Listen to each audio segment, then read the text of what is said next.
एक बार शैतान ने अल्लाह रब्बुल आलमीन के दरबार में अर्ज किया, ऐ मेरे रब, अयूब अलैहिस्सलाम तेरी इबादत केवल इसलिए करते हैं क्योंकि तूने उन्हें दौलत, आराम और खुशहाली दी है। अगर इन सब चीजों को उनसे छीन लिया जाए तो वह तेरी इबादत छोड़ देंगे। मुझे इजाजत दे कि मैं उन्हें आजमा सकूं।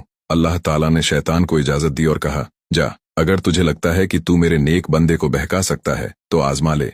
इसके बाद शैतान ने हजरत अयूब अलैहिस्सलाम की पूरी दौलत तबाह कर दी। उनके मवेशी मर गए, खेत बाग उजड़ गए और उनका घर भी गिर गया, लेकिन उन्होंने सब्र किया और अल्लाह की इबादत में लगे रहे।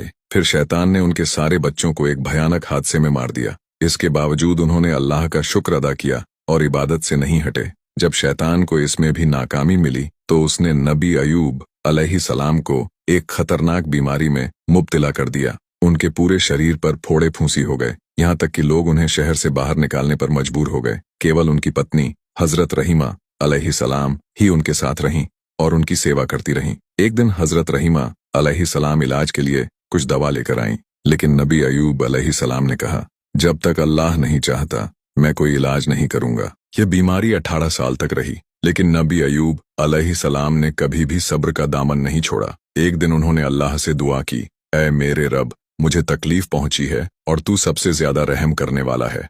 अल्लाह ने उनकी दुआ कबूल की और फरिश्ते के जरिए हुक्म दिया, अपना पांव जमीन पर मारो। उन्होंने जैसे ही जमीन पर मारा, वहां से एक नहर निकली। जब उन्होंने उस पानी से गुस्ल किया तो उनकी बीमारी पूरी तरह दूर हो गई और उनकी जवानी लौट आई। जब हजरत रहीमा अलैहिस्सलाम वापस आईं तो अपने शौहर को पहचान नहीं पाईं। जब उन्हें हकीकत पता चली तो उनकी आंखों से खुशी के आंसू बह निकले। फिर उन्होंने भी उस पानी से गुस्ल किया और उनकी भी जवानी लौट आई। अल्लाह ने नबी अयूब अलैहिस्सलाम को उनकी खोई हुई दौलत, मवेशी और औलाद लौटा दी, साथ ही उन्हें पहले से भी ज्यादा बरकत और इज्जत अता की। हजरत अयूब अलैहिस्सलाम की कहानी हमें सिखाती है कि सब्र और भरोसा इंसान की सबसे बड़ी ताकत होती है।